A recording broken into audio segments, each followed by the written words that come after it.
This week on the Fifth Trooper podcast. It was in a hangar, and I was putting my guys to the hangar, and all I could think of is, that's a nice spaceship, you know? Welcome to the Fifth Trooper podcast. Hello and welcome back to the Fifth Trooper podcast, a podcast all about Star Wars Legion. My name is Jay Shalansky, and joining me today is Evan Bullris. Hey, how's it going? And Nick Allen. Hey.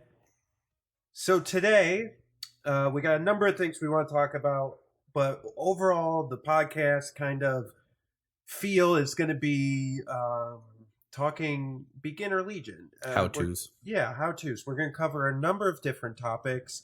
For those of you that are not beginners in Legion and you're listening right now, don't worry. We're going to talk about stuff that applies to you too. But basically, we got 3 segments coming at you. This first one's going to be demoing games, how to demo games. We're going to talk about that, where you can go, what you should do, what to expect, that sort of stuff. And I think for those of you that play already, this will help you maybe think about how you can get new players in. So it'll be good for you to listen to. Our second segment, we have Luke Cook joining us. He's one of the top 8 people in the world right now. And that's subjective because it was all played in the U.S., but World Series, right? So World's to us. But he's one of the top 8. He's going to be talking to us about competitive play, getting into competitive play, et cetera, et cetera. And then in our third segment, we're going to be talking to Dave from ImperialTerrain.com, and we get into how to start with terrain, and then we get into some really good conversation about 3D printing, what to expect when 3D printing, et cetera, et cetera. So we'll talk about all that. But first and foremost, registration is up for the Northeast Open. This is the tournament/event that we're putting on, the Fifth Trooper Network. That's us and the Scoundrels. We're teaming up. We're putting on this event here in Syracuse in July, 4th of July weekend. It's going to be July 6th and 7th, 2 days worth of tournament and events. And I say events because we're in the early process, but, we're talking about not only having this big tournament, but we want to do demos for new players. It's going to be kind of like a publicity thing to get players into this game and really get them excited about the game as well at the Salt City Comic-Con. And, I think that's going to be great. So you can go to thefifthtrooper.com. You'll see a little thing that says Northeast Open on the top banner. Click on that and the registration will be there. And sign up. We got hotel information on there, the registration. We're working on getting this potentially to be a sanctioned event. If not, we're going to have a ton of prizes, and you will not want to miss this. I think the who's who of Legion is already signed up to be there, and it's going to be just a great weekend. It's cool to have one on the East Coast, like one like not being able to go to LVO because it's on the West Coast. This is nice to have like a fan event, because fan events are always way more like chill. Like the official FFG ones are very sterile. Yeah. Right. It's like this round, next round, break, next round. Where the way we've got it set up is tentatively this subject to change 2 days, right? And 3 games a day. Yeah. And hopefully, again, super tentative, being done by like 5-ish. Yeah. So you can have your night. Right, and then you can go out with your friends. You can enjoy the mall. There's stuff to do. So you get to it. Hopefully the idea is going to feel like the Steel Open, which was a catered event that happened to have X-Wing. This is going to be a Comic-Con that happens to have Legion. That's the feel that I think would be cool. Well, and I think it's going to appeal to both competitive and non-competitive players in a way where you're going to get your event in, you're going to get your tournament in, there's going to be winners. Yep. But we're not burning you out. Like, I felt like Correct. I played at LVO, you played at Adepticon. Yep. I felt burnt out after LVO, and that was one day. And if you played at Adepticon and had won the last chance qualifier, you got into high command. That was 8 games in 2 days. That's quite and it went from like 8 in the morning till like 10 o'clock at night. Like, it was bonkers. And so what we're trying to do is create a fun tournament that's still competitive and still focused on that, but also is like reasonable. And like, when you're done on day 1, we can all go out and like get a drink and like have some food and like have a good night, and you don't feel like you're burning yourself out. Yeah. And so that's the whole point of this. And this Salt City Comic-Con is going to be off the chain. Like, number one, it's Comic-Con, so you're going to have all that. Plus, they're going to have like this full carnival. Plus, they're going to have fireworks. Plus, It's at the biggest mall in the area, which has got 4 or 5 arcades and a bowling alley and an IMAX theater, and we got a minor league baseball team for the New York Mets here in town. They got games. I checked Friday, Saturday, and Sunday, so you could go catch a baseball game, or your family could if you're not if they're not into Legion. Like I'm trying to express that you could come play Legion, and if you haven't been in an event, or if you have and you know that like you're going to be playing Legion all day. So you may not, in the past and other events, you don't want to bring your family because what are they going to do while you're playing Legion? Well, they're going to be able to do a ton of stuff. Like there's actually a zoo that's something to do. Yeah, right. A 10-mile drive from there. That's the worst part about someone's like, I want to go to, I want to go with you to this event, and normally you're like, Not that I don't want you to be there, but you're going to be real bored and there's nothing to do. Like, especially if you go to like Nova is at a hotel. Not like, well, it's at a convention center, but like, that's it, right? Like, there's places to eat and stuff around, but there's nothing else. So this is like, it's one of the biggest malls in America. Like, it's 6 stories. Like, you'll find something. You can at least spend a day finding something to do in there, at least. Yeah, and so highly encourage you to sign up. We are capping it, so you're gonna want to register sooner rather than later. So once again, thefifthtrooper.com, Northeast Open. Check it out. Register. Get on it. Nick, get on it. But I'm just not register, playing. Nick. Okay. So yeah, okay. So let's get this shindig going. Here, I want to pull up our little show notes here so we can look at those. All right, so let's talk about Legion. And like I said, we're going to talk about, maybe you're listening to this and you just bought a core box or something, right? And you just started, or you saw this link on the Facebook page or the FFG page or something. So what do I do now? So I want to figure out how to play this game. Evan, what do I do? How do I get a demo? Go to your local store. So easier said than done. But mostly, I know take Millennium Games. When the game first came out, they had a demo table out, and they had people trained to go and talk to you about the game and how it played. That's rare. That's the Best Buy experience, right? You go and you get a demo. But if you walk in, like, I know if you come to our store and you walk into me and you say, hey, what's this game? Like, oh, it's Star Wars Legion. If they show interest, I'm like, hey, would you like a demo? Like, and what I normally do as trying to be an ambassador to the hobbies, I carry a couple Rebel, a couple Imperial troops on me, just like the core set, more or less, like 2 squads and Luke and 2 squads and Vader. That's all you really need to get the basic concept down, and if they're going to like it or not. Because then you can say, well, if you like this, there's triple it, right? Like triple the amount of stuff that you can do. Yeah. But a quick, actually, how to play. I really wish more stores were willing just to have like a demo box around to just pop one out and then do that. Yeah, I think it's on us a little bit. And what I do is, what I like to do is I set up, I do a 6x4, but then I cut it in half. So it's a 3x4, and which ends up being 3x3 right after you take the 2 sides off. And what I do is I get 6 barricades. I set those up, and then I do the capture the supplies. And so I just play a quick game. We do 400 points, and we say, all right, capture those supplies. Here's how you capture them. And I think that gives you a reasonable amount of information on how this game's going to play. Yep. And then I set them up with battle lines, basically. So it's easiest. Yeah, they got a 6-inch deployment zone. There's some barricades in the middle, and there's 3 supplies that they have to capture. Whoever captures the most supplies wins, or whoever's army dies first, loses. Yep. And so I found that to be the easiest and the most fun way for new people to pick up the game. Is they're like, oh wow, this is kind of cool, Sure. And then you give them Vader, and you give them Luke, and you give them the you gotta give them the iconic and, stuff. Yeah. That's what it is, And that's what you do, and that's kind of, so if you're a new player, and let's say, so here's a couple answers for you. Go into your local store, ask them if there's a Legion night, or if there's people that play Legion.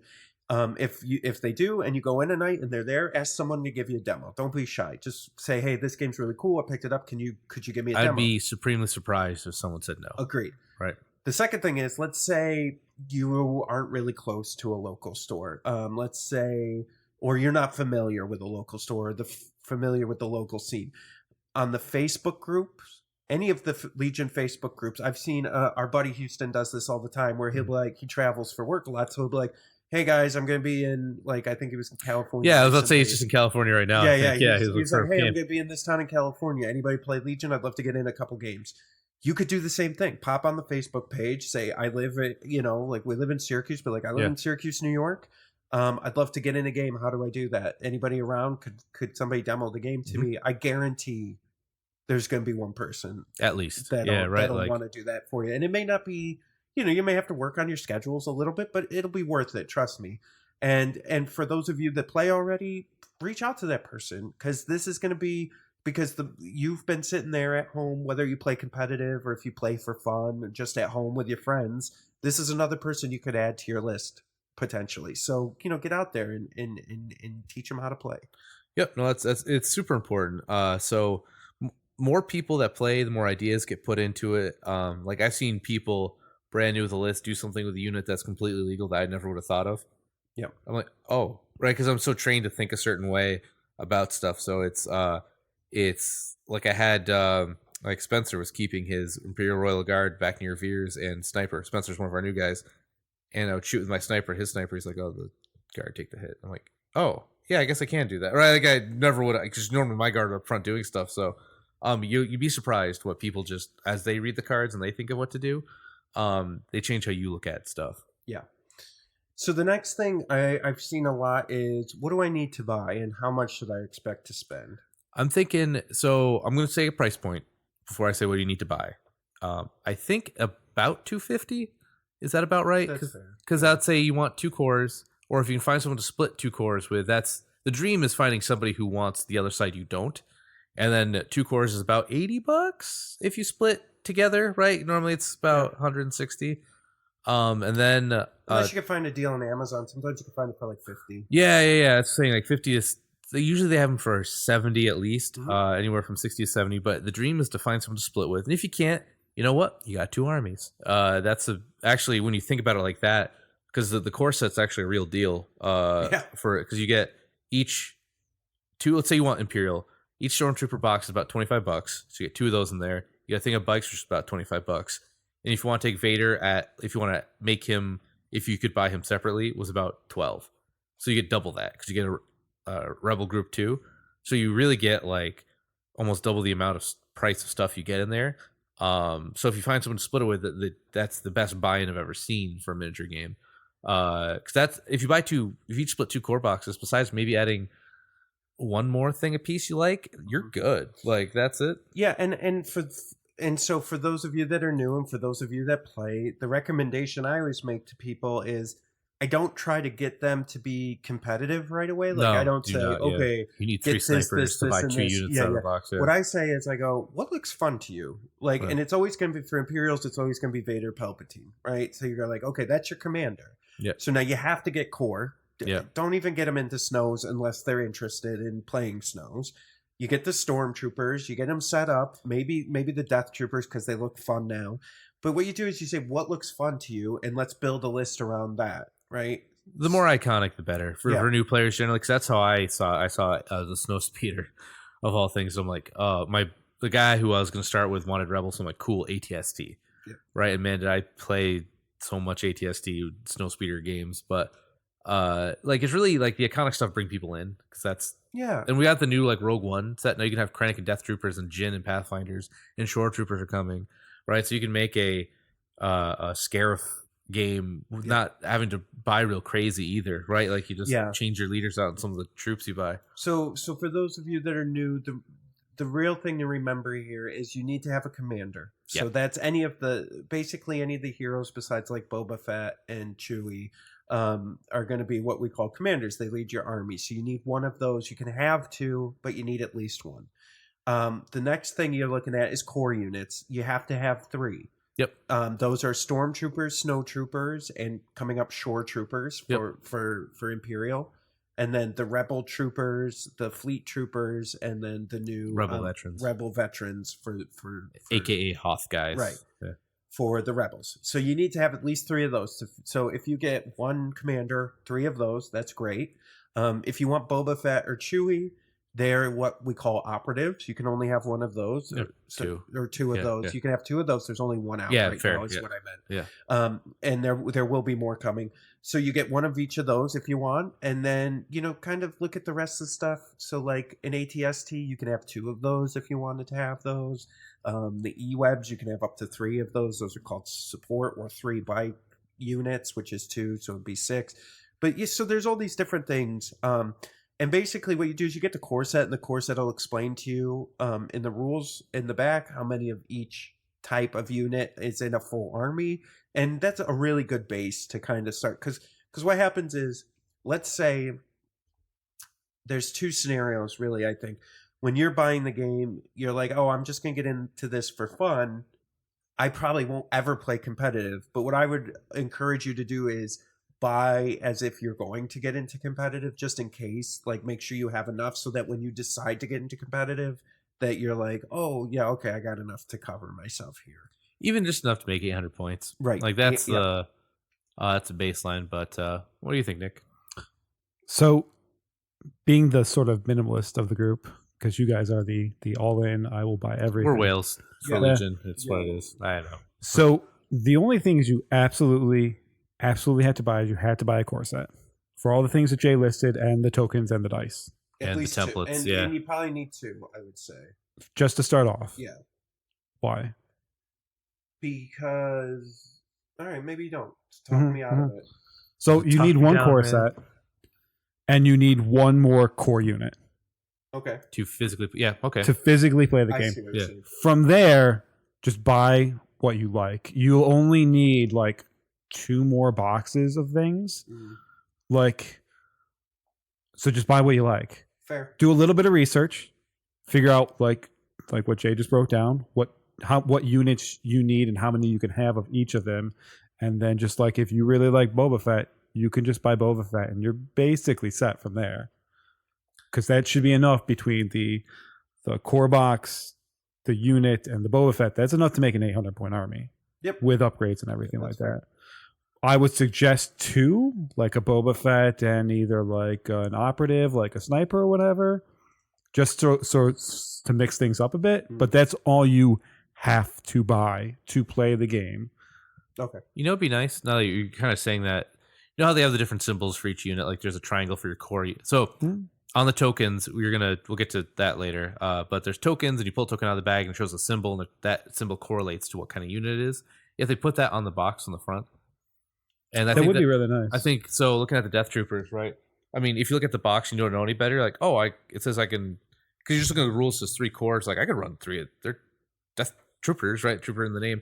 But to have like the specialist on the box and maybe make a little blurb, like you can have up to just like a quick little line Yeah, at the that's bottom. fair. I think they put the tokens on the back. Yeah, you you can see see it from this. I think so, but we're looking at the box But right now. it'd be nice if Yeah, the token on the back, but I think it'd be cool. it'd be nice if they had the symbol, so you could sit there and Just- browse and build your army. Yeah, like it'd be Yeah. because they could have like a little chart, like Mhm. you know, like in the next display, it's like you have to have at least one of these, 3 of these, Mm-hmm. and then when you're buying, you'd be like before you buy like 5 sets of court like Death Troopers because you don't know that they're special. I bought 3. Don't worry about what I bought. I made some mistakes, but when I first got into the game, don't you worry about me. But I think that'd be just a kind of off topic, but that'd be a cool, like just easier to because when I'm trying to explain to people when they're new, like I do the demo, they're like cool, they pick up the core set. What else do I need? And I'm trying to explain like this does this and that does. If it's all, So maybe we're doing this wrong. I'm sorry, not to like, but now that I'm thinking about this, because there's a lot of people listening right now that are trying to do the same thing we're doing. Like we're trying to get new people in, and maybe we're doing it wrong. So maybe we need to think of a better way. I'm not saying I have the answer right now, but like just listening to this, it's confusing me, and I play the game. So I'm like, what can we do to simplify this for newer players? So you tell them just get the core set. yeah. So Nick had the right approach, right? Just Yeah, take a and core that's set why I'm and backing go. up, because I'm like, maybe we're overcomplicating right now. I think if you though to fight my point here, if you had a buddy who you're going in with, you each split. You buy 2 and you split, right? Because that's the same as buying 1, and that's If saves you have so a much. buddy to play with and you just want to play to see if you like it, you just buy a core set yeah. and then you just play each other.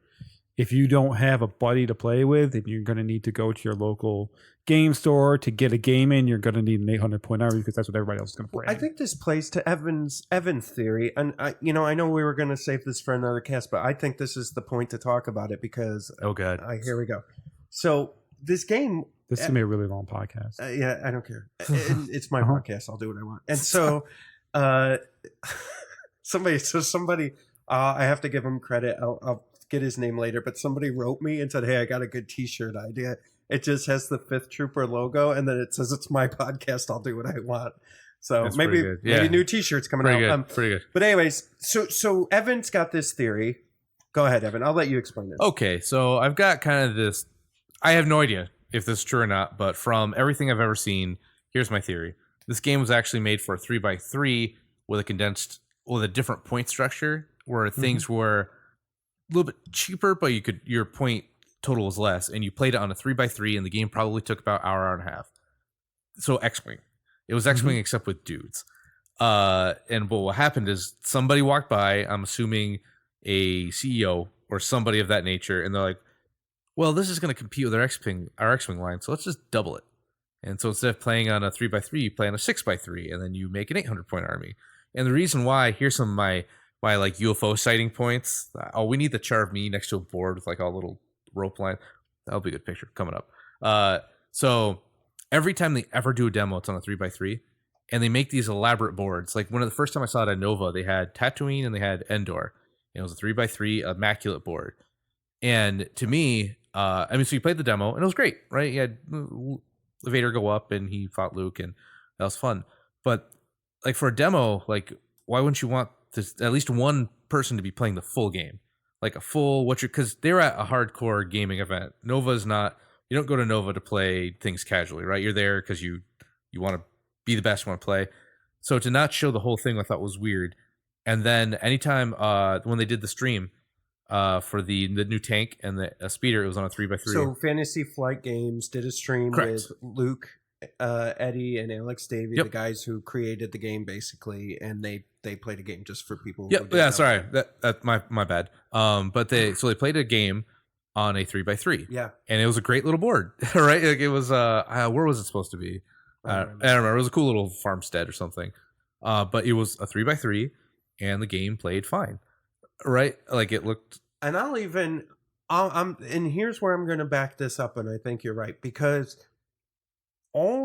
everything that has to do with what we play competitively, which is the 3x6, is all in the extended rules reference. Yeah, in that core box, the way they set you up is a 3x3 game. Yep, and on Fantasy Flight's website, they have a bunch of those scenarios and stuff that you could play. Most of those are 3x3. Yeah. So it's actually a good point. So when you do the extended or their what's the name for Rally? Not Rally Point. There's another name for their actually little events you can do where like special missions that aren't on the cards. Oh yeah. You start in like 3x3, 3x3, then you do like a 3x6, and it really got me to thinking. Man, I'd almost rather this game. Like I think the 3x3 would have been great because I would have loved to have gone to a tournament, had a little army, right? A strike team, almost like Infinity. Because Infinity is an interesting game because you only need like 5 guys, right? And then your buy-in's real low. You get in, you play, and the game's over in about an hour and a half, right? I would have granted, this is a more conspiracy. I think that would have been a really interesting, cool way to play Legion. Now, granted, the 3x6 and the big army thing, it fills my Warhammer itch, right? Like I get that same grand army. I get to bring my whole list and play, and that's cool. And the boards are bigger and cooler. But I honestly think this game was designed and built as a 3x3 for all the demos and all the things they start you and play, because it plays great on a 3x3. Its snipers still feel relevant because then the thing about snipers is they don't feel so bad because one's not on the 6 end of your 6x3 and he's just shooting you that you'll never get to him, right? Because if a sniper can shoot infinitely, but you'll get to him, right? Like a group of fleets can be there in a couple turns to put a shotgun to him, right? Like it's the game. Just I'm not saying it's better. Now, don't let me sound like that, but I feel like maybe it might be worth experimenting with a 3x3 format. You and I were talking. I'm like, maybe we do something where call it the 5th Trooper, where you have to bring, the 5th Trooper, and then we adjust points like a little bit to make them so you get a little bit in there, right? Like there's some stuff we can do. There's some tweaking, Yeah, and it would require some testing sure. to find out what's right, like Yeah. point value. Because right off the top of my head, 400 points seems like far too little. Yeah, The live stream we just mentioned, they were playing with 600 points. yeah, That feels like too much because Yeah. like you cut the map in half and then you reduce the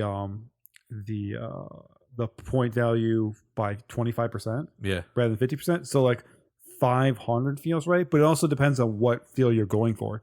If you're still going for the army feel, then you would go with 600 points. Yeah. If you're going more skirmish combat, you would go like somewhere between 400 and 500. yeah. That's about right. Because the range rulers, to me, the best thing about Legion was everything's rulers and range rulers and templates.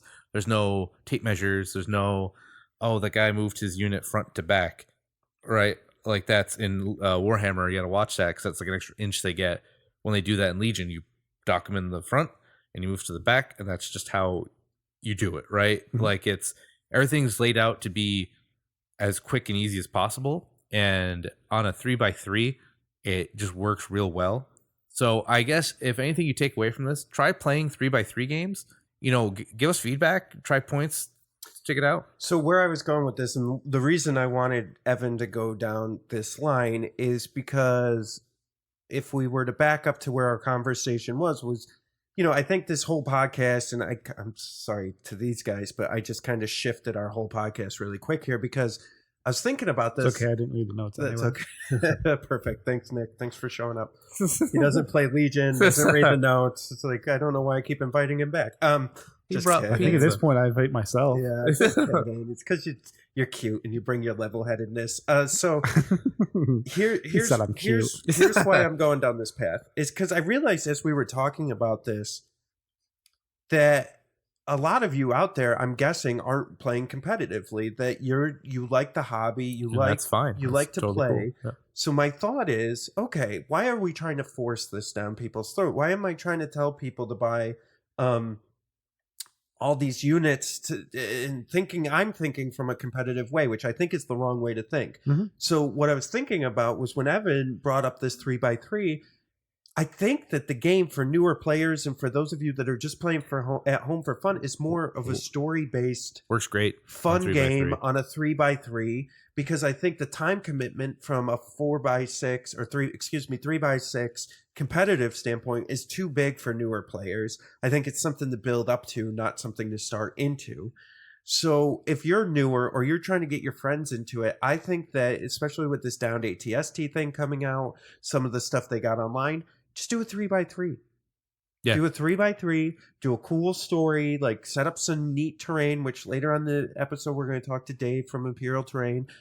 Set up, like build a nice little 3x3 board or condense a 6x3 to a 3x3 and set up a story-based fun game. I think that's the gateway into this. Now It's pretty good. So, it's even funny the more I think about it, like, they want Legion to be big.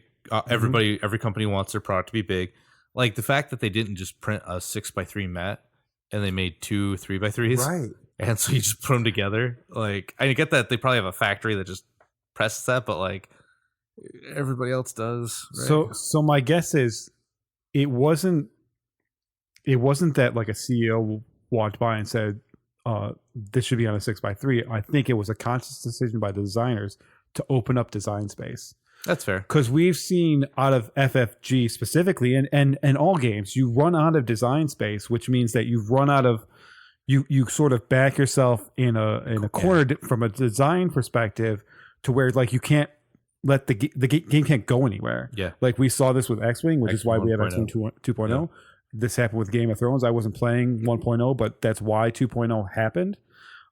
So the best way to open up that design space is said, well, let's just make the board bigger. Yeah. And then later down the line, if you want to, you can condense it. And it's way less of a hassle to condense it and add another format than it would be to expand it and add another format that way. Correct. Because nobody's going to expand out to a 3x6 if they've been always playing on a 3x3. Yeah. because that's more difficult. But you can condense it down to a 3x3 if you've been playing on a 3x6 because it's easier. Yeah, that's fair. Because man, the more like now that I'm out, my when I'm at Comic Zone on Friday nights, someone says, "Do you want to play a Legion?" I get to play maybe one game of Legion, maybe two if I get there early, and I'm tired. Like that's back to back. But if someone says X-Wing, I could play like 4 or 5 games of X-Wing because they're quick. Like you play them, it's one thing, and the setup is you throw on a mat on the table, right? That's it. You don't need terrain, you don't need anything, and you just play.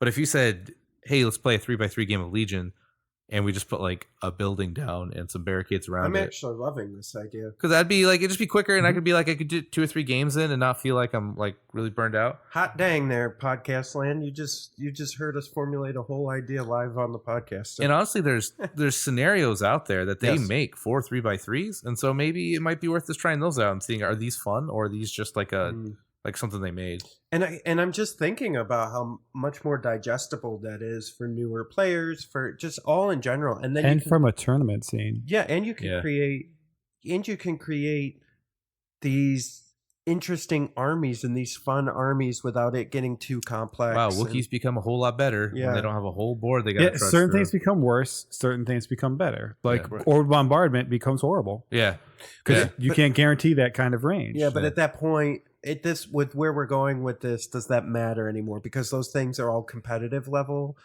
things that you want to keep. Where if this is more of a storyline or objective based fun game, then that stuff isn't But it can be as both. important. Yeah, it could be both. Just like different formats in any other game. In a multiple formats in this game, certain units will be better on one, and certain units will be better in others. And it's a great way to highlight different units because they're not good on one map. yeah, because I'm thinking like Royal Guard become something anything besides melee just, like, becomes hit points, right? much stronger. Vader becomes stronger. Yeah, Vader becomes actually scary instead of like Vader, right? So we completely went off of where I wanted to go with this, but I really like this topic, so I'm glad we talked about this. No, it's because again, like the setup and takedown.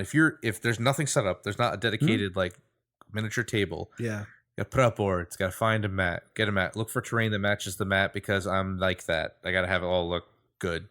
So you get the train out, and then you're like, okay, we gotta get our stuff out. We get playing, then we gotta put the train away, put the mat away, put the boards away, and then that tear down and takedown. Like I think about it sometimes. I'm like, let's just play X-Wing. So you put the mat on the table, you push ships around, it's over in like hour and a half. That's with tear down and put down and take up. And I'm not, by no means am I saying X-Wing is superior to Legion or vice versa.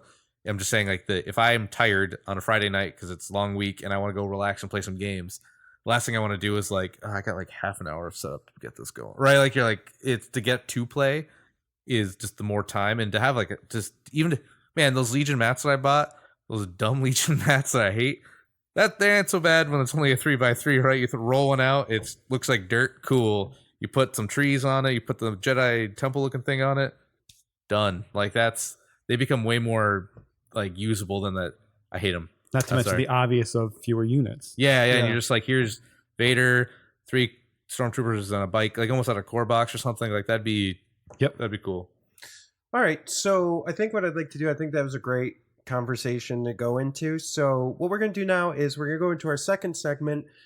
Basically, we're having Luke Cook on, one of the top 8 from Worlds. He's going to talk about getting into competitive play. For those of you out there who are more at-home players or casual players, you've been thinking about competitive, this is going to be a good primer for you. And for those of you who are already competitive, it'll just be fun to hear Luke talk about his mindset when going into competitive games.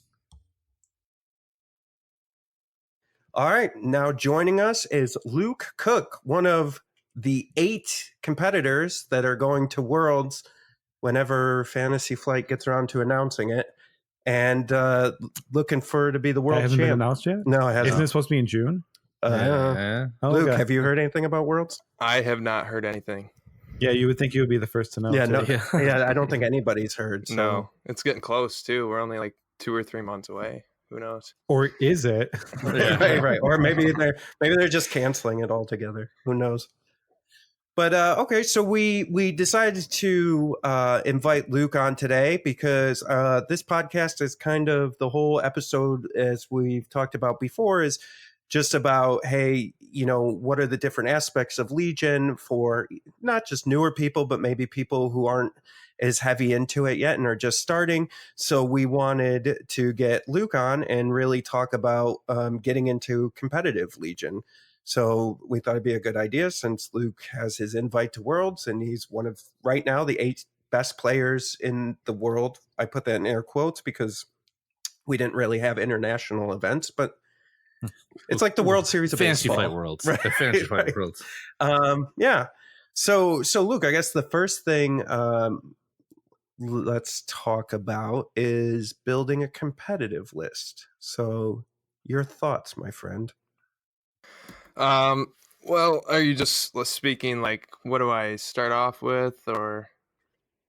Yeah, like let's start with starting from scratch. Mhm. Like you're starting from right from the beginning. What's going through your head when you're trying to build a competitive list? Well, the first thing that I do is just try and build something. Start off with something that I want in the list. So if I want Boba Fett in the list, I'll start with him or Palp or something, and then I try and build around my centerpiece. So what I did for this previous Saturday, I knew I wanted Krennic and Death Troopers in it, and then I just kind of finagled what else I wanted into it. I think that's a good starting point when you're building lists. Like for instance, a Vader list, you might want a bunch of troopers behind him as well as like the guards to take some of those hits from him. Things like that. That's what I usually start off with. Looking at your centerpiece, really. Mm-hmm. Yeah, and I would say for those people out there, a second part of that, it doesn't necessarily your centerpiece may not be one specific unit. It could be like one core idea. Like maybe for instance, in my list, I don't have any real heroes, but the idea is more like unit spam and just trying to get as much minis onto the board as I possibly can with my activations and my points. You built an army. Yeah. Is basically what you're saying. And instead of just a one and done kind of, you have your commander and he sort of drives everything. Yeah, your clump of troops. yeah. But that's the thing, right? Like you have to. I think and Luke's right is you have to have an idea first, whether it's a unit that you really want to play, and then how do you support that unit, or an idea of how you want your army. You need a focal point to or play. a backbone. Yeah. To what you want to accomplish to your strategy. Yep. So that's the first part of being competitive. And then with that is really practice, right? You got to just play that list until it makes you sick. Luke knows about that. Yeah, because we had that one tournament right before Adepticon, and I'm like, oh, you're not playing your list? You're like, no, if I play that list one more time, I'm going to kill myself. Yeah, I've played that list probably in like 6 or 7 tournaments now. It's just Good golly. Yeah, it's a lot. Okay, so you have your list. You've practiced a few times. So I think the next big thing for people to know about, and I think a lot of people hear us talk about this all the time, but I don't know that we've ever really gotten into what it means. But what is turn 0? So, Luke, I'll let you start. Well, turn 0 is probably, one of the most important things that you have to have a good understanding, especially when going into the competitive scene. Honestly, I'd say that half my games were won on turn 0 at Adepticon, maybe even more. So it's very important. One of the biggest things of turn 0 being the battle cards. So you have to understand your army, but then you have to understand your opponent's list, right? I would always recommend that you fully examine and ask questions about your opponent's army before you begin, then think about what strengths or what weaknesses you have over their army with yours, and then have like a mindset of, okay, maybe you have like a Palp list that's slow and you don't want to play breakthrough or something. So just have a couple of things that that you're weak on and what you might be strong on. And then the battle cards, once they're drawn out, try and see how you can maybe manipulate you or excuse me, your opponent to kind of play in your hand, which is what happened at Adepticon for me, at least. I was able to put myself in really good positions on that turn 0. So that's one of the biggest parts of the game, I think. Yeah, and I think, so for those that are listening to this, they probably would have heard the Notorious Scoundrels. I was on yesterday, and we talked a lot about deploying properly and like what that means. And so a lot of it is it really, like, all this competitive stuff, it all comes back to your list and really understanding your list, understanding, like, so I think a lot of times, and I fell for this in the beginning, was like only focusing on the strengths of my list, going, oh, I got Vader, he does X, Y, and Z, I'm going to be fine, and not being honest with myself about what the weaknesses of the list are, and really trying to understand your weaknesses and either being okay with the weaknesses or finding ways to shore up the weaknesses through deployment or objective cards or so forth. Well, not to mention there's so the way a miniatures game work is you have a lot of free information that you have access to, unlike say a card game where there's a lot of hidden information. You don't know what your opponent's playing until they play something. With a miniatures game, like all their cards, their entire army is laid out for you, and so it's up to you to be able to analyze and understand what they're doing and then what your weaknesses are with that army, and then try to position yourself to mitigate those weaknesses. I mean, like building your command deck for your army is super important too. So with my rebel list, I really focused on making sure I always tried to get limited visibility. Like that's super crucial for me because I like fleet troopers, and fleet troopers really don't like anything that's not range 2. Yeah. So building for that, building for like with my current list, hostile environment is really great with Krennic, because if you do annihilation looms, they get stuck with it if they're not touching things. So right, Luke. Yeah. Right. So oh my god, that's Evan just trying to. I really wasn't thinking about that when I was talking about it. More. I just was picking it out. But okay, long story short, Luke and I played for first place at our local event. He drove out to Rochester, which was awesome. And I really wanted to play him, so I finally got to. And first turn, he plays Annihilation Looms, and I'm like, "Oh, why'd you play that?" You're like, "Yeah, it's a big card. I just don't want it in my hand." I'm like, "Okay."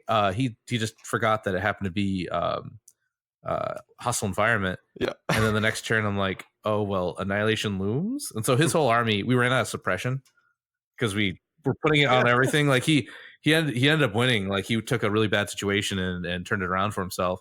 But yeah, it's like stuff like that. Like it's that any other game, any other player, right, would have been just like screwed, right? Like it was nuts. Yeah. Well, and I would say too, like, and I think this is something we've preached on the podcast before, is similar to like Magic the Gathering in the past when I was playing that competitively. It's like until you're dead, you don't give up, because Correct. you could have like 2 life in Magic and you could come back and wipe somebody off out of the game.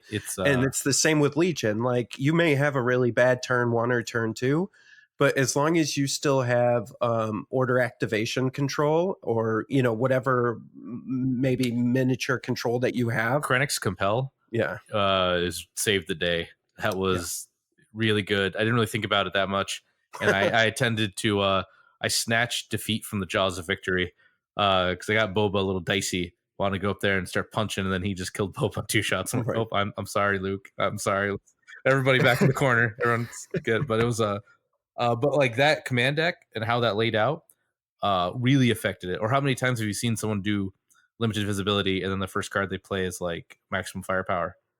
Yeah, and you're like, hey man, on accident. That does think about it. I mean, normally in a cash, like any game for the most part, except maybe like a Adepticon, I'd be like, yo, dude, like just please pull another card. Like don't. Well, don't and so Luke, I guess what I would ask you, and because this is kind of how I feel, and so I'd like to get your point of view on this, is I feel like going into a game specifically, and I think it's dependent on your list, but specifically with my list, I know what my list does, I know what it wants to do, and I know what it can and can't do.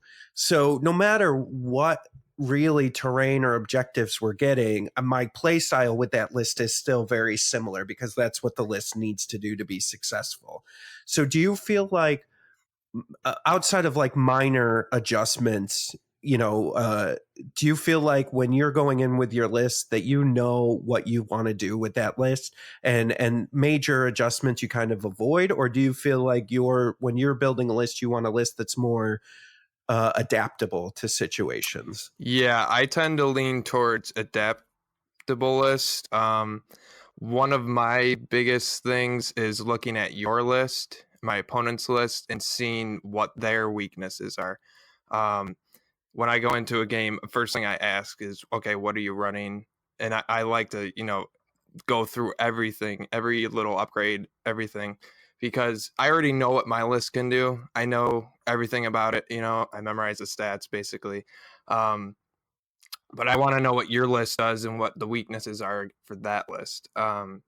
So a lot of my, turn zero stuff is thinking about how can I get my leg up against your list. And that's kind of why I take a Boba Veer's list usually, because it's so adaptable and it's not really afraid of many things. So it can change to what I need it to play like, if that makes sense. Yeah, it does. And I think that kind of goes to one of the next things I wanted to cover was um, playing the game against objectives or playing the game to win.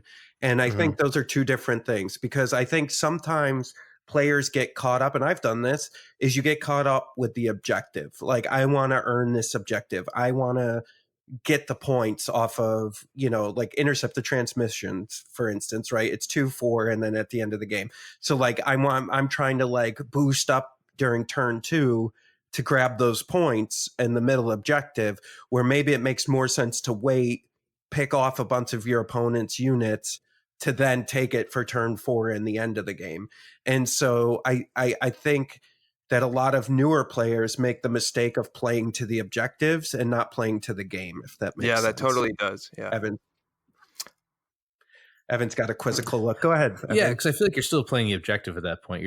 It's playing it smarter than No, like. Okay, so let me give you an example, and Luke, you can kind of jump in here too. But like, it's like, okay, so if I'm playing you, and let's say it's intercept the transmissions, okay, and I see that you're playing the objective, so you're coming up to the middle transmission to get the points for turn 2, right?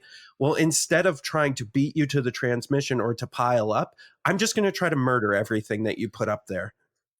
And so instead of trying to grab the points and the objective early, I'm trying to stop you. And I get what you're saying, but to me, you're still playing it. You're just playing it differently, right? Because you're not charging it 2 because you know you wouldn't get there or win that objective. So you're just playing a longer game. Or even if I know I could win it, even if I could pile, because normally, like with a list like mine, I could outpile you on an objective. Sure. But it would make more sense not to take the objective points and instead try to basically kill everything I can first. Yeah. I'm still not sold, but I get your idea. I understand what you're trying to say. I'm just not. Yeah. Luke, you jump in, maybe. Well, yeah, me and Evan actually a couple tournaments ago had an exact scenario that you're describing, where he rushed the objectives and it was intercept, and I was more conservative and I just kind of blasted away at him. Yep. And what actually ended up winning me the game was the bounty on beers. I forgot about it. I was so happy when you couldn't get to him. I had my guys there, and I'm like, I beat Luke Cook. Yeah. Yeah. And then you're like, I win. And I'm like, what do you mean? Well, Boba got the bounty. And I'm like, oh no. So that's a perfect example. You were playing to the objectives and he was playing to win. Yeah. I think you win by objectives. Sometimes. Yeah, sometimes. Yeah. So I think what they're describing is that you need to be present in the moment of what's happening and what's important in the moment and what the priority is, and not what's the priority at the end of the game. Yeah. Okay. Well, I think some people like they over commit to objectives. Like, for instance, maybe on recover the supplies. If you're rushing your Luke out there to get that middle box, but then you get him shot up, then you just lost your queen, and then you're going to lose the game anyway. So you got to be safe about it, right? You don't want to over extend yourself for the objective, but you also don't want to just ignore it completely, right? No, yeah. I mean, to me, like not doing that is playing the objective, but I'm going to agree to disagree. But I get it. Well, maybe to explain it this way is, yes, objectives are what win you the game, right? And it's what at the end of the game we're counting up. But I think what happens is some people get too in their head about the objective within the first couple rounds that they forget the long term of the game in general and the winning of the game. So like what Luke's explaining, like I see, like for instance, Pathfinders is a great example of this. Like people plop their Pathfinders to on that middle box to grab that box and get out of there. But that's a huge mistake, especially if I have recon snow troopers, or if I have death troopers, right? I'm going to annihilate those Pathfinders. And so that's playing to the objective and not playing to win the game. Because really what you should have done is place those Pathfinders where they were maybe a turn or two away from the objective so that they could grab it and go eventually, but put them in a position where they could also defend. That's fine. I get what you're saying. I just You I don't disagree? know. I guess. Okay, Yeah, it's that's fine. fine. I'm That's all right. I'm the minority here, so I'm probably wrong. No, here. you don't Stay have to on one here. agree. That's okay. It's, We can. It's fine. Prove us wrong. Oh. Well, next time you play Legion, I will. Oh snap! Wow. Damn. Setting yourself up for failure. That's there. all I got, man. I got empty threats.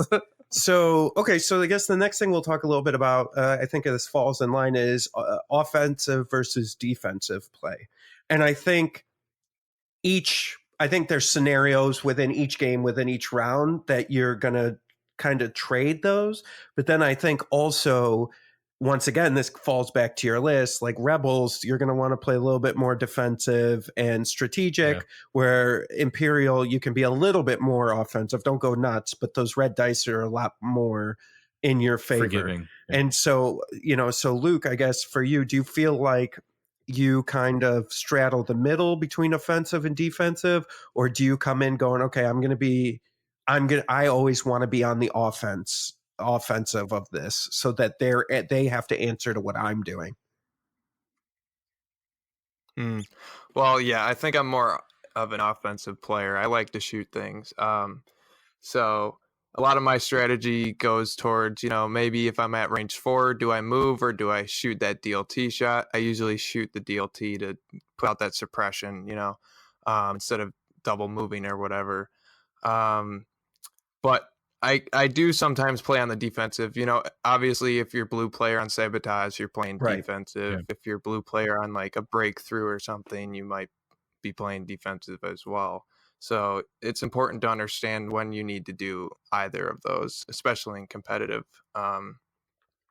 When you get ultra competitive, if you're blue player on sabotage or something like that, you should definitely be playing that defensive game, because it's just going to be points as long as you don't mess up. But there is something to be said about offensively too, where if you get things to, start rolling over, where you start taking out units and you get up on activations and you just keep rolling over, that can give you a big lead. So I don't know. I like to react a lot in my games. Yeah, and so it's interesting because it especially with like the moisture evaporators and the breakthrough, where you want to be more defensive as blue player. I think there's almost, because in particular for like my list, mine's an offensive list as well, as far as like wanting to kill things and shoot. Like I'm throwing a lot of dice at you is the whole goal. And my whole goal with my list is to get you on MOV at the end of the game, right? Is to try to destroy as much as I can. So, but there's a way to be defensive and set up fire lanes and kind of just hold. But then once your opponent is in a position where they've maybe stretched themselves, then you can go on the offensive. And so it's a weird dynamic between the both. So sometimes, I know this is going to sound weird, but sometimes a defensive strategy is almost an offensive strategy in this game. You can't make me play this game. What? You can't make me play this game. Right. Like what on our game, like Luke just ran his guys, he rarely shot. And that was the game, right? Like it was and I probably should have ran my guys up too, but I moved Boba up because the lizard part of my brain was like need to kill, roll dice, and I really shouldn't have. That's where I lost 150 something points because of that. But the smart thing to do would have not defiled. So in our game, the smart thing would have done was I got 2 of his guys to run off the board is to just stop shooting and just go on my side and then win on points. But I just like the little lizard in my brain was screaming for violence. So I moved Boba up. But it's, like there's a thing in X when we used to say, like, you can't make me play this game. So like you'd bring a list and you'd fortress, which you'd be bumping your ships in a corner. So you'd wait for them to come to you. Legion, like I noticed at Adepticon, I've never played a game with sabotage and moisture evaporators since I've been playing Legion. That's all I saw. Yeah. Right? Was because they want to be, if you're a blue player, you take sabotage and then it's you wait. Right? Like it's yeah, well, and it's and I'm sure people have heard this before, but it's not as bad, but it's kind of like the new version of key positions, right? Where it still feels winnable, but it still feels bad. Like if you're the red player, you're like, okay, you're like, because no one's actually going to do the objective, right? No one's like, I need to sabotage that moisture evaporator. It's how can I win an MOV here? Well, yeah, and I mean, I almost would argue I've seen both ways. Like where maybe I've stretched a little bit to make sure I was up on the moisture evaporators and then turtle a little bit to defense, and that works. But then sometimes depending on your opponent and what they're about to do, it makes more sense to not even touch the evaporators because that puts you generally it puts your units in a position where they're in shooting snipers, or a unit can move up real quick and shoot. And so sometimes it makes sense, you're right, not to even touch the objectives, and that's playing to win. Yep. That's not playing the objectives. Here we go. Well, you are playing the objective. You're just because you're not putting your guys out there to lose to the objective. It's got him. We got him. It's the same thing. But yeah, so Luke, for maybe people that couldn't make it to Adepticon or LVO, for you? I think Adepticon was your first big tournament, right? Yeah, it was. Yep. So what was that experience like for you? Oh man, it was awesome. I had never been to even like a gaming convention or anything like that. So, I was just blown away by the size of it, how many people there were. And then at the actual event, getting to meet everybody in person, putting name or faces and names and things like that. That was absolutely awesome. Great bunch of people in this community. I'm really, really proud to be a part of it, I gotta say. And for those of you who might be on the fence about going to one of these big events, I would totally recommend it. It's a ton of fun. Everybody's really nice. Nobody's cutthroat like I've heard about other gaming, experiences. Everybody's really nice. And you get to play a bunch of games of Legion. I mean, I got to play 8 games, which was awesome. So it was really fun. So what's one, I don't know, I'm putting you on the spot a little bit here, but what was one thing that either positive or negative that was maybe overwhelming? Was it like overwhelming to play in that environment, or was it, energizing? Like what was something that maybe surprised you that you weren't expecting about being there and playing? Well, I was really surprised by how big the actual conference building was. I mean, just walking into the hall, just seeing how massive it was, and then even just our small little event, we had 64 players, and I had never really seen that many tables before. I mean, it was insane. We had 2 huge, or maybe even 3 huge rows of tables just spanning. I don't even know what distance, but it was huge. So yeah, that was pretty mind blowing. It was like I couldn't name 20 people who played Legion, right in the area. Yeah. Then you come to a place where like people couldn't get in, right? The wait list was full, right? Yep. Like it's yeah. Well, and that's the thing. Like I would say, we were talking last week about the community and people not showing up. I mean, we've got almost 4,000 views of the High Command games now on our YouTube. So people are out there. Like people are interested. Yeah.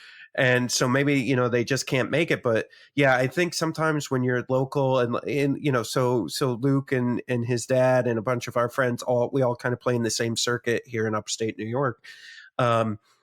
it's kind of like you see the same 12 people, and after a while you're like, oh, for God's sakes, like, you know. So it's refreshing when you go to these big events because now you're playing 63 other people you've never played before. Or if you're really unlucky, you end up getting matched up against the guy that you play all the time. Sometimes that happens. Yeah. Yep. You know, it's funny because Jeremy and I we played at Adepticon, and then we played game 2 at Rochester. It's like we just travel places to play each other while we. Well, that was like that was PAX Unplugged, right? Like I got matched up against Brendan like the first round. I was like, okay, cool, all right.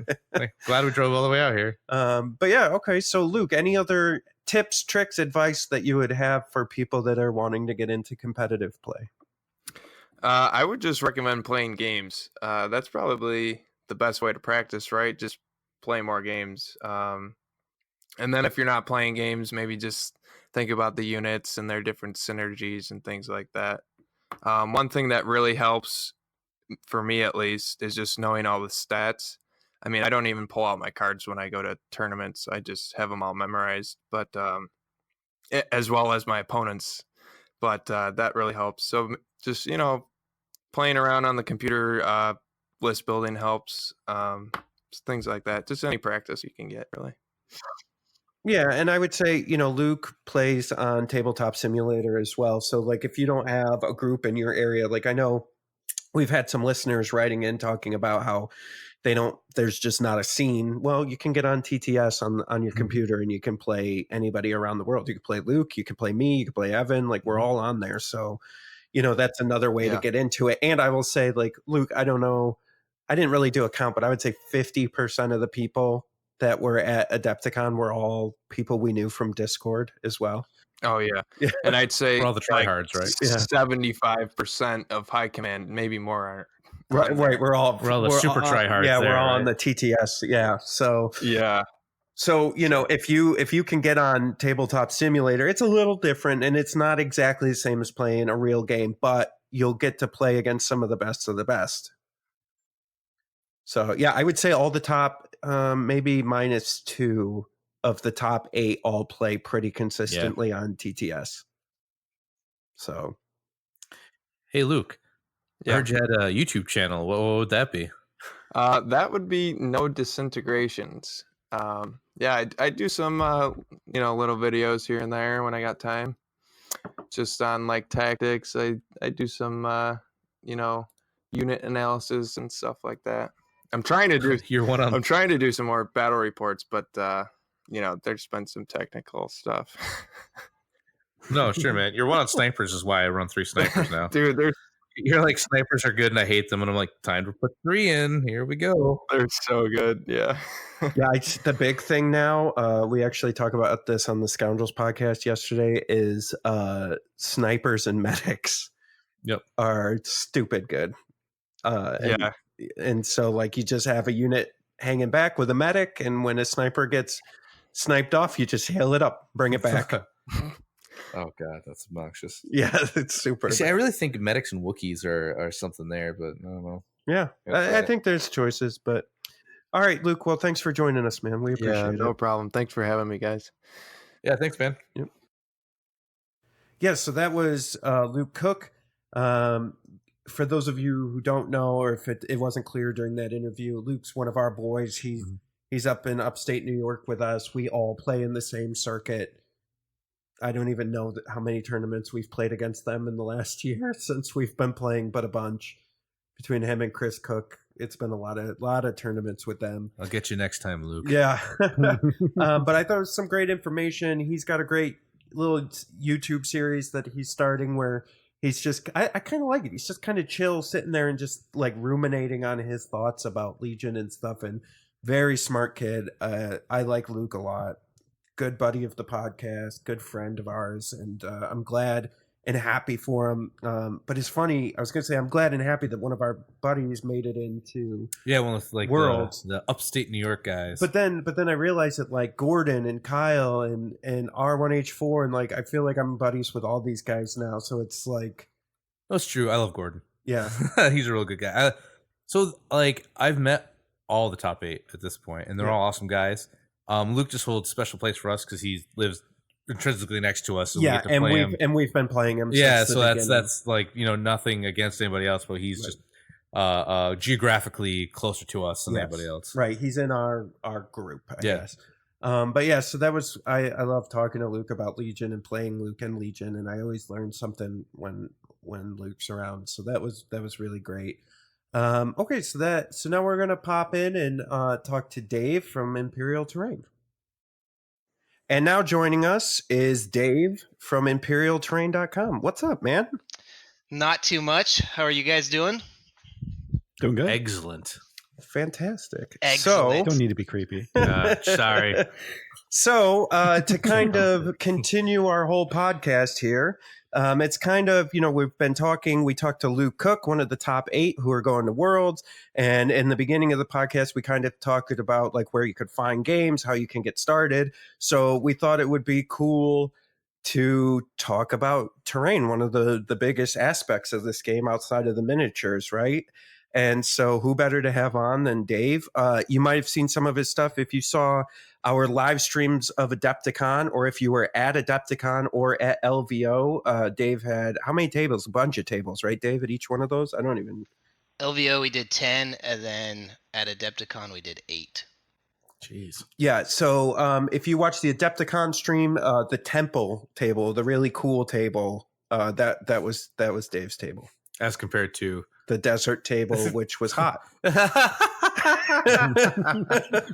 fair. So there. But anyway, so, you know, Dave, one of the first things we wanted to ask you is, I know this is kind of a broad question, but what is a good starting point for people who want to build their own terrain for this game? Sure. Okay, so I would, take a look at this by kind of, number one, picking a theme, right? So what do you want to do? We all know from the lore or the movies, whatever the case may be, that it's pretty easy to come up with an idea surrounding like desert, snow, forest, beach, salt planet, whatever you want to go with. I typically start with a theme. So that gives you an idea, gives you a place to begin. And then after you've kind of got a theme, got an idea, I think the second thing I would look at is really getting a mat, right? And a mat can mean many different things. Maybe it's just a piece of carpet or a vinyl game mat, a neoprene mat, custom foam, whatever you're going to use. And the reason I say to kind of start early when building your terrain with a mat is the mat will give you an idea around some colors to use for some simple hobbying on whatever terrain you're going to build, right? So if you get a desert mat, naturally you're going to go with some sand colors, browns, maybe blacks, even some metals. If you go with something like a snow or heath mat, then you know you're going to need a lot of those colors when you go to the hobby store, etc. So what you can do is you can look around on the internet for concept art or pictures, examples of terrain boards that are already out there. There's a lot of good content on the Star Wars Legion Terrain Facebook group, the Imperial Terrain group, the Normal Legion group, Discord, whatever the case may be. So kind of look at what other people have done, how much terrain they've made, what they've used to build terrain, etc. And that'll give you a good place to start figuring out what you want to go procure or build yourself. Yeah, okay. So now for a beginner, let's say I've done my homework. Let's say I know what my theme is. I have a map picked out. I either bought it or it's on its way. I saw some stuff that I really like out there that I found either on one of the groups or on Pinterest or whatever it may be. What do I need to do now? Like what's my starting place?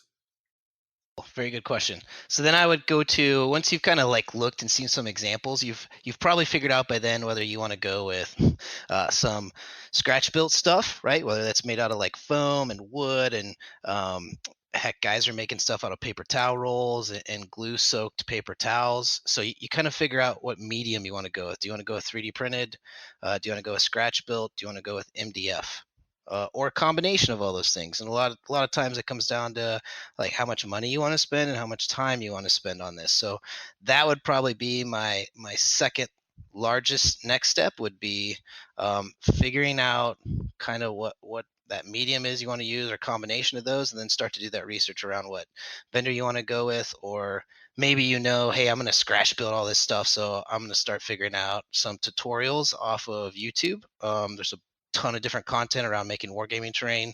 I'll show you how to work with foam or natural stuff like wood, or even making kind of hard surface kind of stuff out of styrene or whatever the case may be. So the world's really your oyster, but that's also a problem because there's so much stuff out there. But I would focus on finding those things that you like, figuring out what they're made out of, and then starting to do that research around, okay, if it's 3D printed, do I have a printer already? Yes or no? Or do I want to go buy some stuff or print it at my library? Is it MDF? I'm going to have to buy that.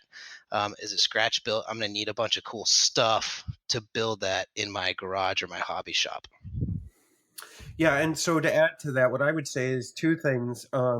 For the scratch built stuff, it's not just war gaming terrain. I mean, really, the originators of this are the guys that do the model trains. Oh, right? yeah, So for sure. that's where you can start. Like, if you're not finding stuff that you want to do in the war gaming, you can just look for model train design and scenery. It's actually really easy. Like model train shops, I know there's a place local called like Walt's Hobby. Yeah. It's mostly miniature terrain, not really made for wargaming, but honestly, to my super amateur level, man, even a hill looks better than my Legos. So like even a grassy hill, because all I have are Legos right now to make line of sight blocking and like little buildings. And luckily Star Wars makes Legos, so that I can put an X-wing in the middle and it doesn't look too bad. It does, but I go with it. But no, even finding like the plaster molds, stuff like that, that aren't too bad. Yeah, so I would say that's one place, and then we can. So then you have the other option, which Dave brought up, is 3D printing, and so really I think there's four major options, and Dave, I'll name them, and then you can correct me here because you're more the expert. But I would say buy your own 3D printer. Most libraries and stations, you can go and they'll give you like an hour lesson on how to use a 3D printer, and then you can use their 3D printer at a reduced cost for the materials and time. Rent out, like send your files out to a professional 3D printing studio and they'll print it and ship it to you, or go to somebody like Dave who has who does all this specifically for the game, that the Legion game that you're looking for. Is there any other options you think there in the 3D realm?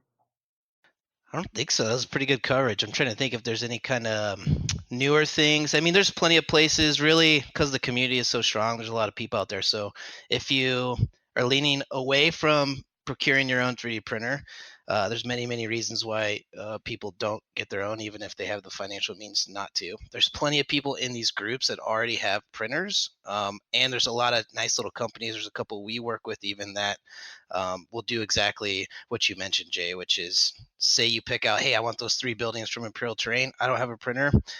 Will you print them for me? Or a friend, right? I will. Like, look, there is a high correlation between us war gamers and people with 3D printers. It's amazing. If you put out a little like shout in your local like even Legion group or whatever, I know at least 3 dudes in the Austin area that play Legion. They play Kill Team, they play whatever, and they all have Prusa printers that they use randomly for other stuff. So don't ever forget that like even though you've got a nice wargaming community, there's probably a 3D printer or two in there as well. Yeah, I would agree with that. That's what we've seen here. Like we have a little bit smaller of a scene up here, but yeah, there's I think 2 or 3 of us that have 3D printers, so they're around. But let's say, okay, so I'm Mr. New to 3D printing, and I did my research because I don't think we need to talk about this, but like I've done my research. I went online, I asked all the questions, I Googled. I found the 3D printer that was within my scope, within my budget, and I went out, I purchased it, I got it set up, I did my first test print. Now what? Oh, you should be scared. It's really all right. Here's what you do. Yeah. You tune the living you know what out of that printer. So what do I mean by that?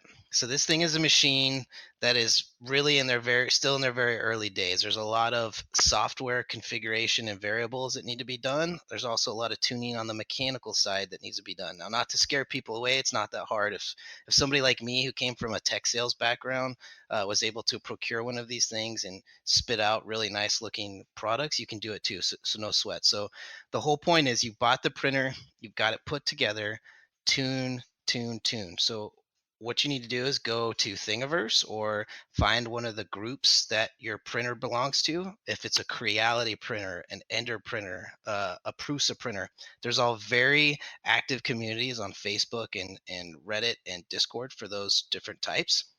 Go there, find out what are some good tuning prints. Usually they're like little cubes or really simple prints, right? The Prusa one's a benchy, but the benchy is pretty common.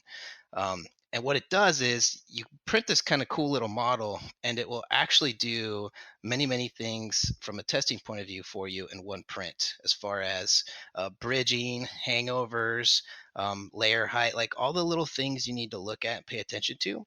So you dial this printer in before you even start printing any of your terrain, because it'll reduce the amount of filament you're wasting, and it will reduce the amount of misprints and time you would potentially need post processing that print to get that terrain ready for your game board.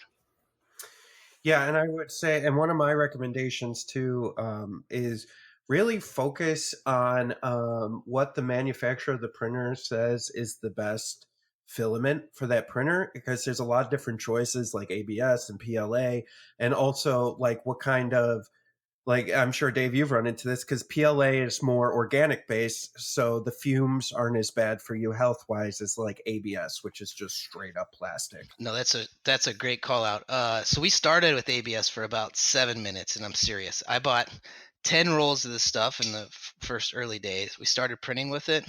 It prints beautiful and it can post process very easily, but exactly what you said is it's like you're printing with a brake factory in your office, like it stinks. So not only that, it's also a little bit harder to print with, in my opinion. So I'm willing to gamble, bet, do whatever it takes to prove to anybody that PLA is by far and above the best and the only thing you'll ever need to print terrain. Not only is it that natural aspect, it will actually decompose in a landfill, but it also has very good, for the cost, it has very good structural integrity, toughness, if you will, for what terrain's going to do. Now, keep in mind, summer's coming on. Do not leave it in your car whatsoever. Like, it will melt and warp in a heartbeat. So if you're taking it to your local game store, take it in with you, bring it out, get it out when you get home, etc., because it will melt very quickly. Yeah, I mean, it's logic, right? Like that's how it's made, is through heat and pressure. So just keep it away from those things once it's done. Yeah, it'll do fine. It'll do fine like 100 degrees, but when you put it in the direct sun in your car and it gets going, man, it does Yeah. not take long for that thing to go away. Yeah, and I would say too, like understanding also that sometimes, depending, I think if you're going to buy stuff from Dave, or he's going to have a certain level of printer, right? And I think one of the expectations that people have that I think they get a little disappointed on is they go buy like a $300 or $500 printer, and they're expecting like this high level stuff that they saw you print, right, Dave? And they're like, oh, it doesn't have the lines, it doesn't have the printer lines, like it's going to be perfect. And I think you really need to set the expectation for yourself that at a lower dollar amount for a printer, you're going to see some imperfections from the printing process. And so you need to understand how to approach those. And so I don't know if you would agree with that, Dave. I'd say like a 50-50 on agreeing with you. The reason I say that is there are some people that can take a $250 Ender 3 printer. They can tune it, like I said, once again, they can get that thing printing gorgeous, and you'll do pretty darn well. Like I'm running Prusas, and they're pretty good. They're still not even top of the line, but they do their job very well. And I've seen prints from Ender 3s or from Creality CR10s, MakerBots, whatever. It's this interesting mix. If you're willing to kind of like baby that thing and learn it and take care of it really well, you can get some really good stuff. But if you don't put that work in and you have an Ender 3, yeah, you're going to be really upset because it's going to be terrible. Yeah, okay, that's fair. Yeah, that you would, yeah, right. Putting the time in to make sure you're tuning it in exactly how it needs to be and what the printer needs to make those decent prints. Yeah, and you'll see a lot of folks that will, like anything, right? Like whether it's a car or house or whatever, they start with the Ender 3, they like it, they get into the hobby, and the next thing you know, they're selling that and they're buying a Prusa, right? Or they're upgrading so that it's less time on the actual turning of an Allen wrench and bed leveling and all that kind of stuff, and it's more time letting that thing run, doing its job like it should, and then you're spending your time, not watching the prequels or doing something else. Well, I think that's a good point too, because I think a lot of people newer to the hobby and 3D printers, I don't think they really expect the amount of time it's going to take to print certain things. Like I think we have these like lofty expectations, like, oh, I'm going to print, this building and these trees and do all this stuff, and then they're like, oh, that's going to take 48 hours or how, Yes. whatever that time limit is, and I think people need to be prepared for that before they invest. Oh yeah, for sure. I mean, so like our simple little desert house, all of it'll print 8 hours, so that's not bad. One of a like an indoor tree, if you will, one by itself will take 9 hours. Now, what people do is they're like, oh well, look at all this space. I've got one tree on the build plate. I'm gonna put 6 trees on there. And okay, so now I got 6 trees printing all at once. Well, that's not a bad idea. Just like you said, though, that will probably take 30 something hours. But the risk there of that print failing, now you've just wasted like you're 28 hours into it and something goes wrong. You just wasted a bunch of filament and a bunch of time. So there's like there's strategy around actually printing stuff too. But yeah, things I'm trying to think. We do have a print that takes 22 hours for a piece. It's a large portion of the structure, but I usually like to break stuff down small into components so it'll fit on a smaller build plate, and that way you can kind of like not print all this stuff at once, and you're kind of trying to mitigate any failures. Yeah, so I guess along that lines, like what should people be looking for in like a good 3D file? Like what composes a good 3D file? Okay, that's a great question. I think what I would say number one thing you should look for is probably the engineering of the file. So, what I mean by that is it was a file that was designed to be 3D printed from the beginning. You'll see a lot of really cool files on Thingiverse that are really probably game assets, right? From a video game, they've been pulled out. They were never designed for 3D printing, and someone just threw it on there, and okay, so you print this thing or you bring it into your slicing software, and then you've got to use supports. Okay, well, it's not the end of the world, but uh, then you're going to have to sit there and spend 5, 10, 20 minutes orienting the thing in 3D space and figuring out, all right, where's the best place I can print this thing so I don't have a ton of supports or it won't print correctly or whatever the case may be. So it's just a rigmarole, right? Like you're spending a bunch of time, and in the end, you're going to print like a Y wing, and it might look okay and it might not look okay. So, how are the files engineered? Were they designed to be 3D printed in the beginning? Always look at. I'll just say this from what I've heard from hundreds of people is they much prefer files that require no supports. So that means somebody like me took the time and oriented the file, cut the file into different pieces in certain ways so that it doesn't need any supports from the build plate up to support angles or whatever the case may be. Model details probably another good thing to look for. Anybody can get on tinkercad.com right now and go make a couple cubes and then a circle and make a simple shape, and next thing you know, in like an hour you've got like a small little house. There's been a lot of people that have invested a lot of time and education in making awesome, highly detailed files already. So if you don't want to do that, then by all means go to some of these places. Usually you got to pay for those files, right? Because they take 20 to 40 hours to model and sculpt. But look for good, high detail models. Trust me, they are out there. And then I think the last thing you want to look for in a good file is it oriented correctly to print? So when you download a file, it should have a flat surface that rests on the build plate, and that you can kind of tell, like, okay, this thing will print up and it will print up well. It doesn't have any crazy like lightsabers hanging out over thin air, if you get what I'm saying, because a printer can't print anything over thin air. It'll just droop and it won't work. Right. Right. Yes, so look for a good oriented file. Yeah, I would say that too. Like when I first got, that was something that I had to learn, like like door archways. Like 3D printers don't do as good with those because there's nothing to print there. You're just printing in midair, and Yeah. they'll be able to handle it a little bit, but not the way you sometimes want it to handle it. So Yeah, you've got to look at the designer. Like I know the limitations of bridging, right? There is a certain distance that most printers can cross without any supports underneath it, and it still look decent. So that comes into play when you're talking about exactly what you said, like archways. Um, there are some cool things that you can do though with tools to, like physical tools you may have in your hobby shop to kind of take care of stuff like that. But all in all, yeah, it all kinds of comes down to the engineering of the file. yeah, and for those who don't know, so supports are kind of like almost a thin lattice work that are helping keep the file up and bridge between the build plate and then wherever that file is that design is overhanging. Yep, for sure. Because that's probably one of the biggest things with FDM types of printers, which are, probably like 95% of the printers that hobbyists like us use. You don't have to worry about supports as much with a resin printer, but that's a whole different world.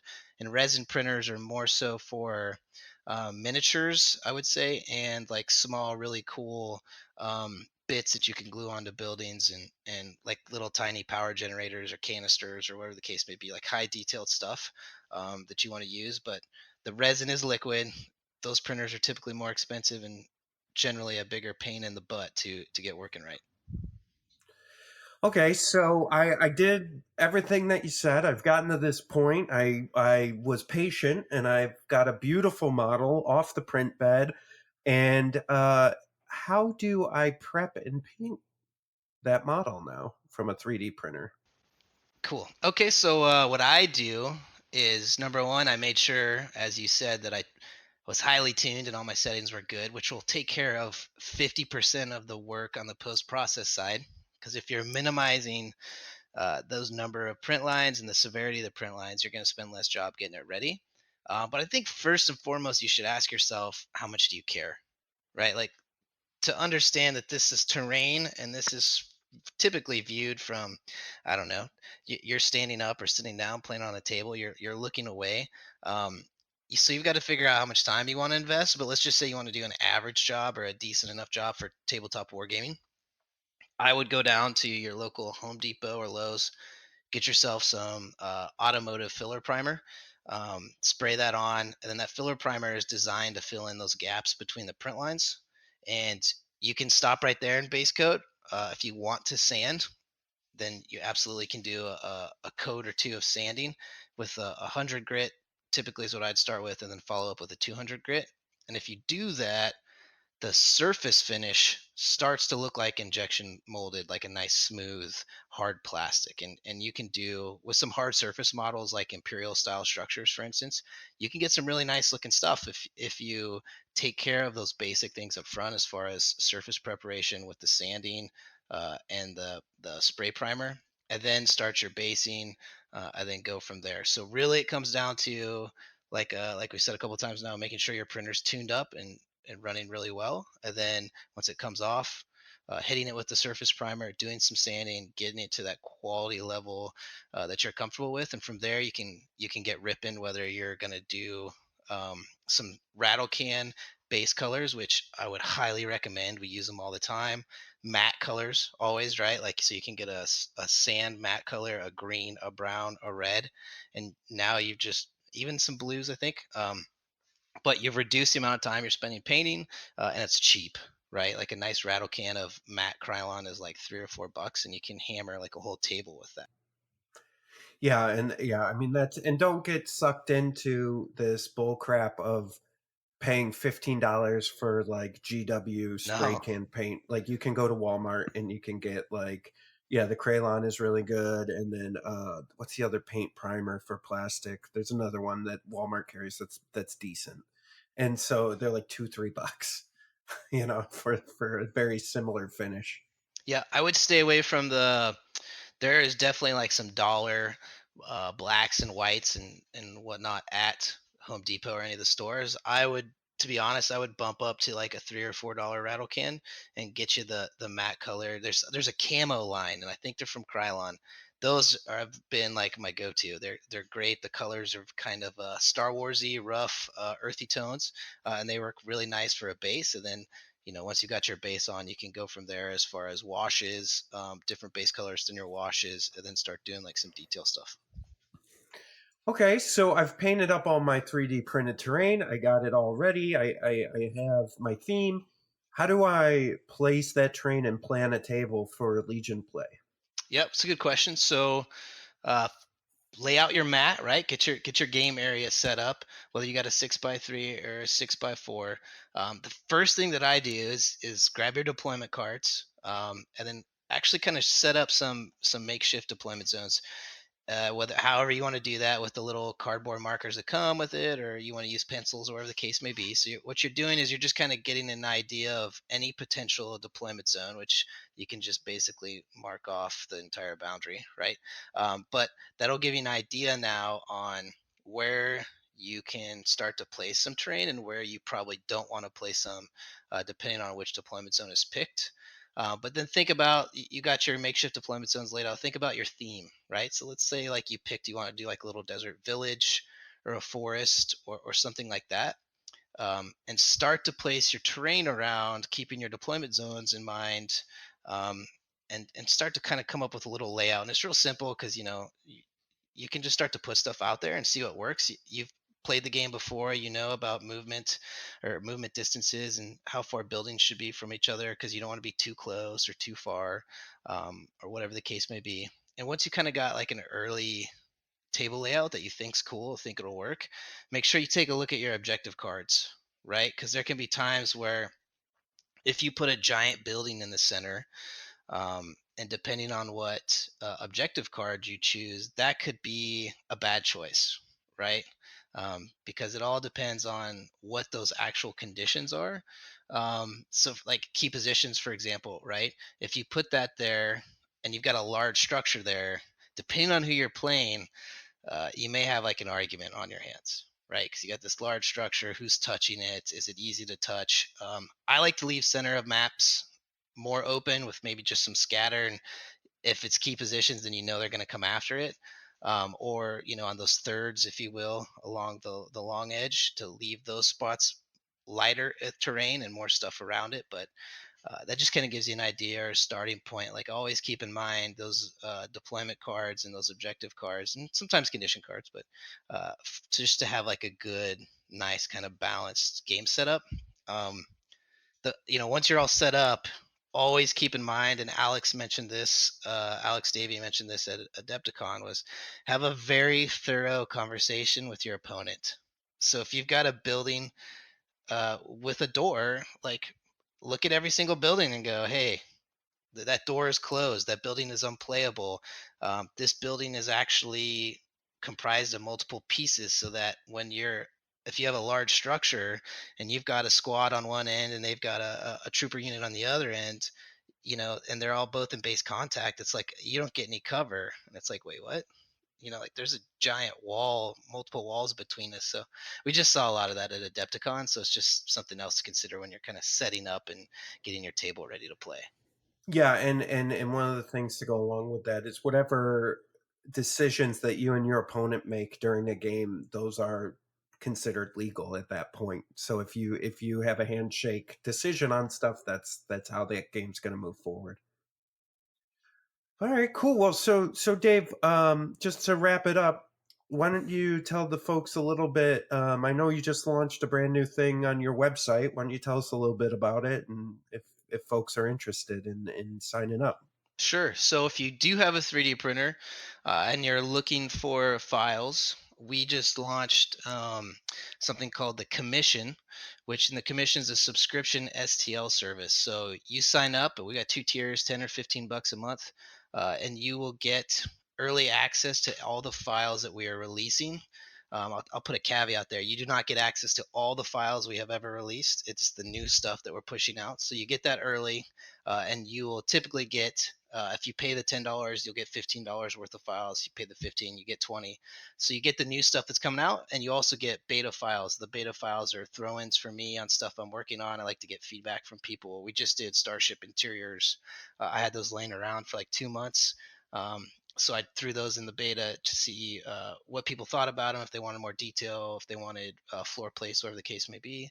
And you can always go to imperialterrain.com, scroll down a little bit, click on the Commission, and you can see what kind of files we release every month. I've got them shown there as far as what the members get. And so far, that's been really successful. People like that. And I want to continue supporting something like that because it makes my work in my business much more rewarding when I know I can design awesome stuff, get direct feedback, and people are very into that sort of thing. So we're very proud of that, the work that's gone into it, and I think it's been out since about February, and it's been a good hit for us to continue working on that. So check it out if you do have a printer and you're interested. Otherwise, if you just want physical printed stuff, you can get all that on our website as well. Yeah, and for anybody listening, if you weren't aware of Imperial Terrain, like highly recommend it. I've played on this stuff. It's really good, and it's themed appropriately, and it's amazing work. But so thanks, Dave. Thanks for joining us. You bet. Thanks, guys, and hope to see you guys soon, whether it's in Syracuse or whatever at the next big event. Oh, heck yeah, buddy. Yeah, man, can't wait. And so that was Dave from imperialterrain.com. I think that was really good for those of you out there, number one, to learn about terrain. But I think for those of you who already know about terrain, there was a ton of 3D printing information in there that maybe if you didn't know about it before, you certainly do now. It was certainly interesting for me because I have had no interest in terrain. I still have no interest in terrain, but it was very interesting. Yeah, and I'll say, like, so, I have some knowledge on 3D printing and building 3D files and stuff like that. But I honestly have never really had the patience to, like what Dave was talking about, to like fine tune the machine and then wait like even 9 hours.